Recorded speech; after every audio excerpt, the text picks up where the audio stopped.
What's going on, everyone? Welcome back to my channel and welcome to another video. I got a shorter video today, just a couple of talking points, and I'm also going to touch on some news regarding the Lights Out Steel Cage match happening at AEW Forbidden Door this Sunday. So let's hop into this. So coming out of Raw, I thought it was okay. I didn't think it was a bad show. I didn't think it was an actively good show at the same time.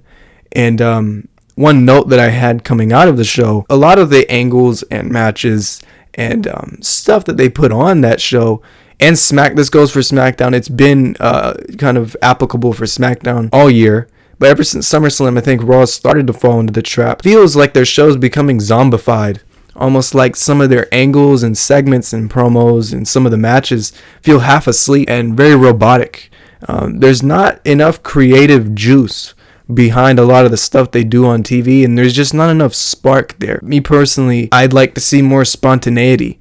It feels like there's a very cookie cutter outline that they follow week to week, segment by segment, and I'd like to see them deviate from that from time to time. I'd like to see more spontaneity. I'd like to see more creative spark, just more of a desire to improve and make the shows better instead of this complacent half asleep vibe that we get on Mondays and Fridays. So that was one thing that I thought coming out of Raw really was made obvious to me. I thought that the main event angle was very good. Roman Reigns is like a mythical god at this point. I mean, you could put just his name on the marquee and you could just sell him. The tickets would come off the shelves like that.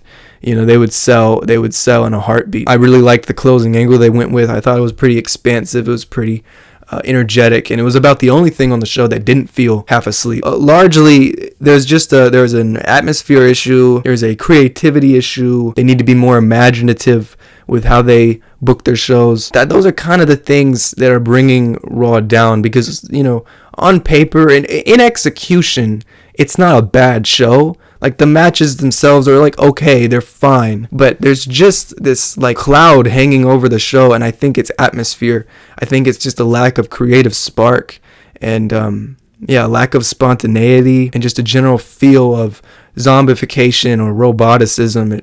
The show feels very half asleep, like they're sleepwalking almost. So I'd like to see them shore that up. But, you know, a lot of the, like, Natalya versus Becky Lynch, I thought was a cool little match. Had the atmosphere been better, and main event was fine for what it was. So largely the show was okay, but there is just this kind of cloud hanging over Raw and SmackDown. More so SmackDown, but Raw is starting to fall into the trap, like I said, and it's something that WWE is going to need to confront. All right, next thing, we got more news on the AEW Forbidden Door Lights Out Steel Cage match. So it's going to be Kenny Omega, Kota Ibushi, Darby Allin, Hiroshi Tanahashi, and Will Ospreay versus the Death Riders. So Claudio Castagnoli, Jon Moxley, and the Young Bucks, and also Gabe Kidd. So that's going to be the Lights Out Steel Cage match happening at Forbidden Door in the O2 Arena in England. Now, me at least, and I imagine a lot of you probably heard that and were like, what's a Lights Out Steel Cage match? What is that like actually going to look like when it ends up happening? There is more news on that, so we're going to go to that now. Okay, so on the latest episode of the Wrestling Observer Radio, comes from Brian Alvarez and Dave Meltzer. You can take it with a grain of salt if you want, but I think this is pretty interesting information, so we're going to cover it here. Meltzer noted that the match would follow the tradition of Lights Out stipulations, being placed in the closing spot of AEW cards. He also pointed out that several of the wrestlers slated for the match are working through injuries, with the exception of the Young Bucks, Moxley, and Allin. The concept, this is the most important part, and this is kind of what's going to answer everyone's questions of what is it actually going to look like. So he says, the concept is said to be influenced by the Japanese dog pound steel cage match that Ospreay competed in before joining AEW full-time. So what is a dog pound steel cage match? Well, it's a stipulation that was held in New Japan. It's been held twice, and it was held in 2024, I think, at the Road to the New Beginnings tour between the United Empire and Bullet Club, and it was held again this year between Bullet Club War Dogs and the House of Torture. So what does the match look like? I'll put a picture up right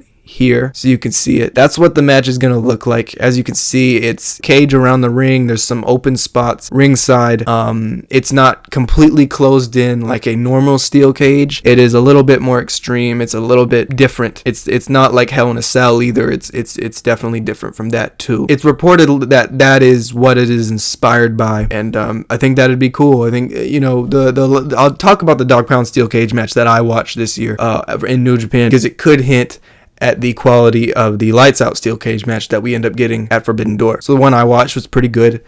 It was Evil and House of Torture versus David Finlay and the Bullet Club War Dogs.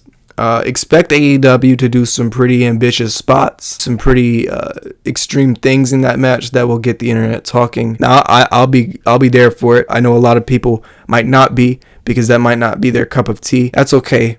But I imagine that the match will inspire a lot of conversation, a lot of shot taking, and a lot of insults online, a lot of tribalism. Yeah, I'm excited for it. That's roughly what it'll look like.